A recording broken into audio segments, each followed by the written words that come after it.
The announcements! Yeah. I know you hate it. Okay, I get a lot of questions. The new website iBuyIProfit.com is an ongoing educational concern that you get into for a one-time fee. It's not like it's going to be like bam, you go there and everything. It's going to be like evolving because, once again, I'm dealing with several different people here. But once we get that together, it'll be hot and sexy because one of the biggest reasons that my partner and I were successful was we understood that you have to market. One of the biggest reasons that a lot of people don't make it is a lack of marketing and sales. Their ideal is great, they buy right, they get the products at the right price, but they don't know how to market. So they ultimately fail, and that is super, super huge. And in today's space, there's so many ways to market and there's so many ways not to market. But I'm going to be addressing that and just stuff you've never heard me talk about. Because it's to me going to be a really fun project because I get to talk about things that I did years ago and how they helped me today. And I just really want to deal with an engaged audience, people who actually will use the freaking information. And if you pay to get the 3-book deal and you pay to get in the site, I think the chances of you using the information is much higher than someone who's just like, I want it free because I do. But anyway, on to the video. My thoughts about how to have and run a resale store. Take from it what you will. Hey, this is Glendon with Making Money with Storage Unit Auctions. The title of this video, should I open a store? The good, the bad, the ugly. It's a question that I get frequently, and with the TV shows being in their second, third year, whatever, there's a lot of people who are getting into the business and it makes sense for some people. For most, it does not make sense because a store is like a child that does not grow up. I'm going to give you some of my experiences and you can take from it what you will. Should you open the store if you just got in the storage auction business? My opinion is no. If you just got in the resale business, once again, my opinion is no. I think you should buy, pick, whatever for minimum of 2 years before you even think of opening the store, unless you have some type of business experience previous to getting in the storage auction business. If you've run a business, you were an exec, you've managed people, you hired people, you're ahead of the game. But if you've never, ever done any of this stuff, running and owning the store is going to be daunting. And there are so many got-yous to a store. First of all, I'll address the good. You own a store, you can make more money, get better prices for certain items, and it gives you a certain level of credibility. And also it makes people feel secure because they know where you are, you have your hours of operations, they see you, the longer you're in business, the more trust that you embody. But there's a lot to that because, once again, like I said, you have the store, you can set your hours, and that's kind of it. I mean, it's nice to have a store if you can do it and you've got help. Let's just start talking about pitfalls. And the first pitfall is before you even open the store. Okay, depending on where you are in the country, there are certain code enforcement rules and regulations. Like here in Georgia, you cannot get your certificate of occupancy until, you have to get your certificate of occupancy before you get your business license, but they're married together, which means the fire inspector and the code enforcement dude are going to come out. However, the code enforcement dude is going to take his lead from the fire inspector. If the fire marshal or fire captain, whoever comes out and does the inspection is good, then usually the code enforcement guy is going to follow suit unless you just got something really egregious, like maybe your counter doesn't fit ADA, American Disabilities Act. It's a lot to it in opening the store. Where you open your store is super, super important. Rent, all these things, because once you open the store, you get this big thing called fixed costs. Whether you make any money or not, the rent, the utilities, the trash, certain things have to be paid. 2, insurance, liability. So there's so much to it. Now, don't get me wrong, having a store can be a great experience and you can make a lot of money, but there's so many things that you need to do to prep, because until you get the experience, and one of the things that I try to walk people through is you got to crawl before you walk and you have to walk before you run. There's a lot of folks that's just like, bam, I want to get a store. But if you don't have any customer service experience, you don't have any sales experience, you don't have any marketing experience, and granted, having a store, you'll learn that stuff really quickly because you will have to. If you're going to be successful, you will have to. But Mark my words, if you just go ahead and get in this business and open a store and you're buying units, you're picking, you're doing estate sales, and you have no business experience at all, unless you're just a really exceptional individual or team, you're going to fail. You're going to fail because the odds are against you because there's so many things going on. Now, if you want to open the store, this is how I suggest that you do it. First off, you work on getting your online business developed.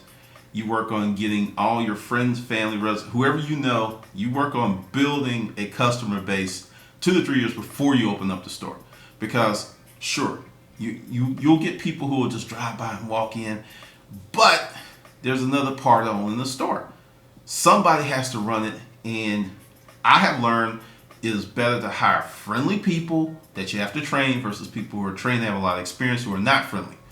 Because the customers will love that friendly person. I did not have the personality to be in the store that much, so that's why I was not there. My partner did it, and the people we hired, they were much better at that stuff than I was. That's just admitting a weakness because someone comes in like, I got a problem. If I'm in a bad mood, I may say something. You can't do that around the store. So you got to know your weaknesses and strengths with that. But develop your customer base first. Develop your inventory system first, because in this business, you get so much stuff so quickly that trying to run the store, keep stuff going in, it's daunting. It's daunting because I looked at our growth progress as a hindrance, but really things happened the way they were supposed to, because due to the fact of making some decisions or just space constraints, we could only grow so fast. And if we grew any faster, it would have been a lot of problems, because we get a space like the first space I remember, it's 1,000 square feet. I bought 2 units. The place was packed. I was like, damn. Okay, we're gonna need some more. Months later, we're in a bigger spot. But that's the thing. You have to learn the nuts and bolts of this business before opening a store. So and there's gonna be a lot of redundancy here. Build that customer base first. Get your inventory system set up first. Warehouse. In this business, it is my personal opinion that you should have a warehouse or a place to store this stuff before you get a store. That should be job one. And this is why. When you get a store, if you're trying to bring merchandise in and you don't have a big enough receiving area, because if you're going into like a strip mall or something, usually the stores are prefab. Now they can do a build out, but it's going to cost you, because the developer or the owner of that building usually is going to take out a loan for the build out, and they're going to take that loan out based on your lease agreement. And I would say take a big shell of an empty space first. No build outs. Keep it bare bones. If you can get the floor tiled, or better yet, concrete and painted gray, go with that. Do not get all fancy and smashy in this business. But if, I give you a scenario of something I was going to do, but a better opportunity came along. There was this spot. It was 8,000 square feet. What I was going to do was have them just put up a wall and parcel off 3,000 square feet and leave 5,000 square feet for warehouse, because that's the way this business works.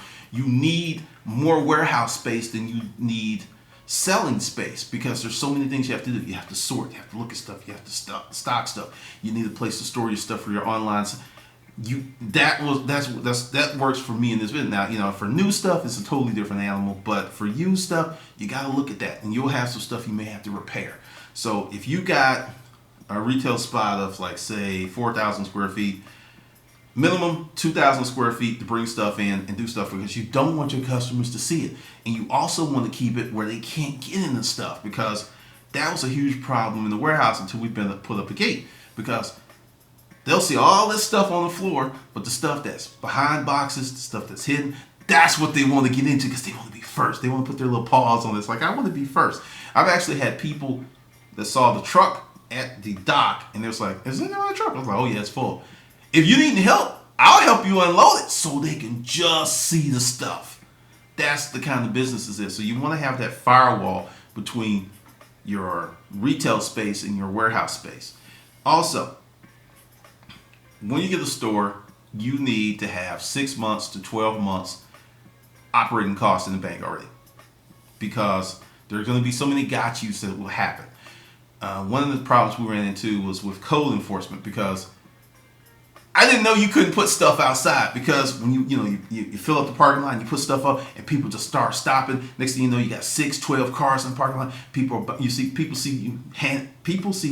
handing money to you. Then that makes them want to spend money to you. And then all of a sudden, here goes the code first person. You can't have that stuff outside. I was like, I didn't know that. No, you need a permit. And if you're doing the grand opening, there's so much to it. So I would say, go to a store owner in your town and take them to lunch and say, look, I want to ask you what you went through opening up your store. Because you'll go to the county website and you'll look at the revenue and the license and tax thing, and they'll have that stuff in there. And I guarantee you, 7 times out of 10, when you go in there to purchase your business license, there's going to be some stuff that was not on that website, and you're like, I thought I had to do this. Oh, well, no, you have to do this, and you have to do this, and you have to do this, and you have to do this. I mean, I thought I was just going to go down there, pay my $138 and be in and out. 2.5 hours later, and after talking to 3 other people, I left. So you have that type of stuff going on that it's just daunting. And then time. And I also would say, if you're going to open a store, you need a partner. Because, the reason our system worked so well was I was free for procurement and logistics and doing that stuff. And there was someone that was always at the store to run the store and handle stuff, because as your business grows, you can't do everything anymore. There are many of you out there who are already balls to the wall, and you're working your ass off, and you've reached the point of your saturation point. You can't do anymore, you can't add anymore, you can't grow anymore.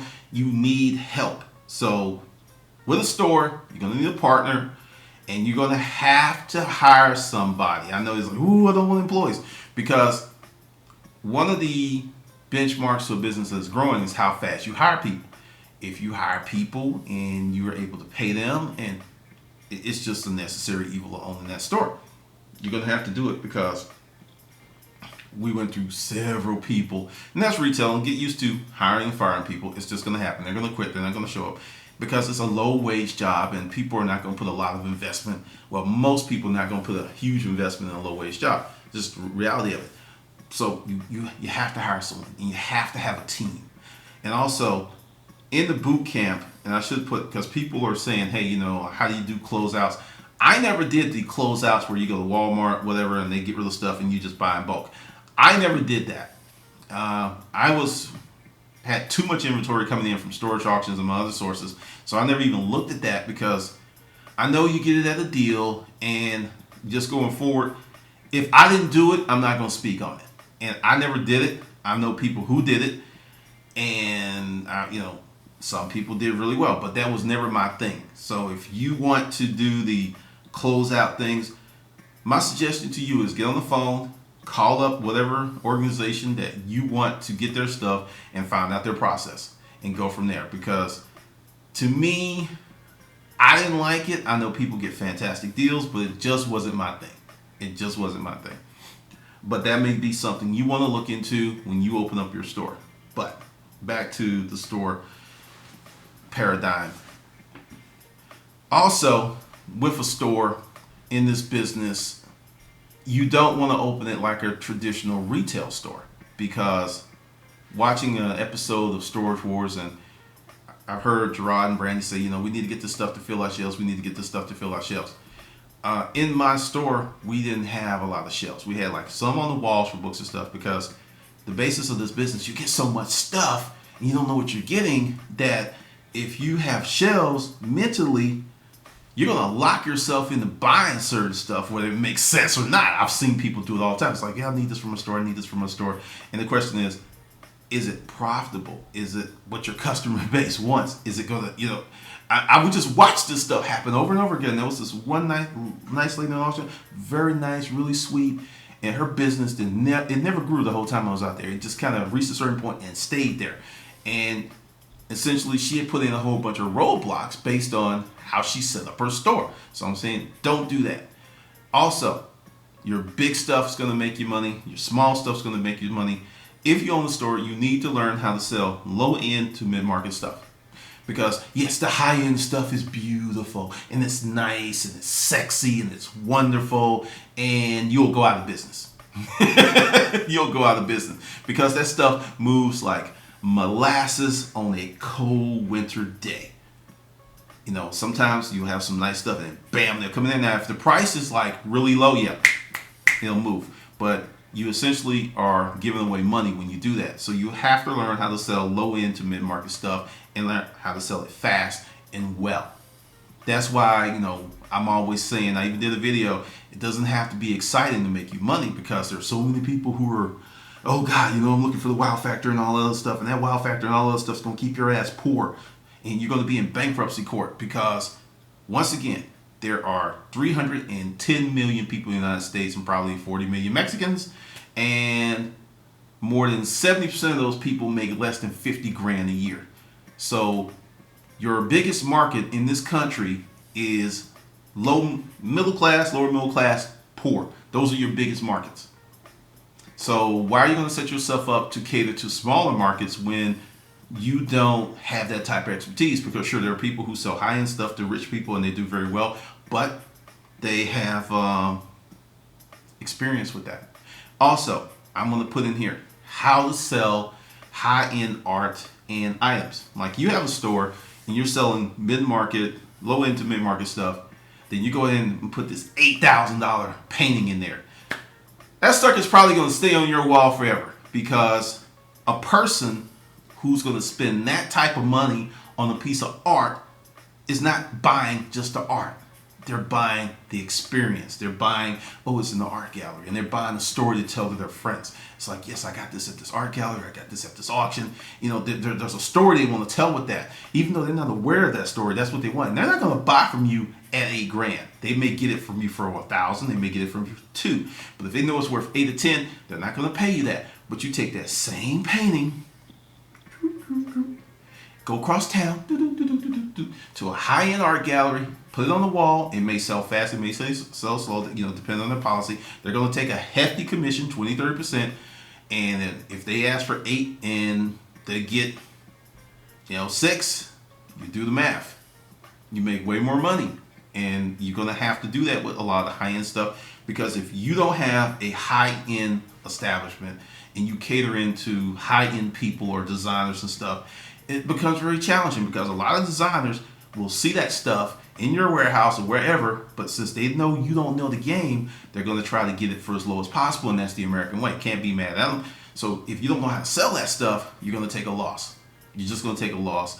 Or you put it in the wrong place, it's not going to sell, so you're wasting your time. So I suggest that you learn that when you get that stuff, identify it and know where it goes. Let your ego go and put it where it needs to put. Because when I sold the jewelry, that's why it took 6 months from the safe, because I could have easily got maybe 10 grand that day, and someone else would have made the 50 G's and $52,000 in profits. But, you know, I took my time, I researched it, I went to several different places. One place that gave me an estimate, they lowballed me because they were trying to buy it. That's another thing. Okay, and another thing with having a store, and I'm just chunking this stuff in there for, you know, the boot camp. It's going to be more of a format, but I'm like, bam, I'm just throwing this up here because I get this question all the time, and it needs to be here. That you have to have a philosophy for your store. My store was the upscale garage sale. Okay, bam, garage sale. You're going to see stuff that you see at garage sales. So, sure, I had high-end stuff, but I did better with that on Craigslist. And because typically the average ticket was $50 and under for the upscale garage sale. That's what the average ticket, $50 and under. And I worked hard to make sure that those type of items were in the store, because that's what sold. So you have to do some market analysis. You have to know, you know, because just getting a store and boom, you know, Boo Boo's resale store, they ain't gonna cut it. Because you can go ahead and have a store, you can work really hard, and you can make it look sexy and nice and go out of business because you don't know your market. Which, if you take 2 to 3 years to develop yourself, to develop your market, to develop your customer base, then it becomes real simple on doing that stuff, because you've laid that groundwork. Because I knew who my customers were. And also, for those who are politically correct, get ready to get insulted. I would say, just my opinion, you're going to do better putting your store close to an immigrant neighborhood or a neighborhood full of poor people, immigrants, because this is a major tip for you people who love the free stuff. And this is deep in the video and a lot of folks won't see it. But immigrants not only buy for personal use, they buy for fam. So you'll get an immigrant who'll come and buy from you frequently because they're buying for self and they're buying for family and neighbors, and they're shipping the stuff back home. Yes, I had several customers like that. They'll buy a lot of stuff that other folks will not buy. And if you treat them right, they'll come back and they'll come back, and then they'll tell their friends, and then they'll come in the bus, and then they'll be like a caravan. I had a group of Brazilians that would come anywhere from 6 to 20 deep because they're buying that stuff and they were giving it to their friends. So, building a resale store and going to a high-end neighborhood, sure, you can do well, but I feel you're going to do better in a poor neighborhood, close to it. And also, one of the reasons that I hired my Latino brothers is they made me more money than I paid them, because I would hire them and I would find the one that spoke English well, and I said, look, I'll make you this deal. If you go back home and you tell your friends about the store, for everybody you send me, I'll break off a little cheese. Mexicans like money. Mexicans like, hey, money, I'm there. Money, is legal, I'm there. And I built a whole different business from doing that. A completely different business. That's why the upscale garage sale was only open on Saturdays and Sundays. Sometimes I'll be there on Sunday. And typically we made the bulk of our money through online sales Monday through Friday. Understand, the upscale garage sale made money 7 days a week. But the Saturday, the weekend was just to blow out that stuff and essentially create my own economy, create my own flea market, because I didn't like the concept of going to the flea market and having to share. And in the beginning, it was rough because first weekend, 20 people showed up. It took a few months for it to catch on, but once it built up, had a consistent base of 200, 300 people that showed up routinely. Folks would call me. So those are some tips to opening up a store. So from the top, bam, develop yourself first. Develop your customer list, develop your inventory system, build a team before opening the store. Get a warehouse before you get a store. You can make money with a warehouse currently by selling stuff on Craigslist, eBay, Amazon, whatever, and then get the store, because most people get the store, then figure out all this other stuff later. And while they're trying to figure all this other stuff out later, if they don't have enough operating capital, they crash and burn and go out of business and become despondent and depressed because they failed. And essentially, they put the carts before the horses, in my opinion. And for any other business, that may fly, but for resale, your customer list, that is more important than anything else you can do. And a lot of people don't know how to build one, which is why on the new site, and understand, there's going to be a whole bunch of stuff there. And I will actually get a little deeper in that. But those are my thoughts on opening the store. The good, the bad, the ugly. There's so many things that can happen to you, and it's also very time intensive.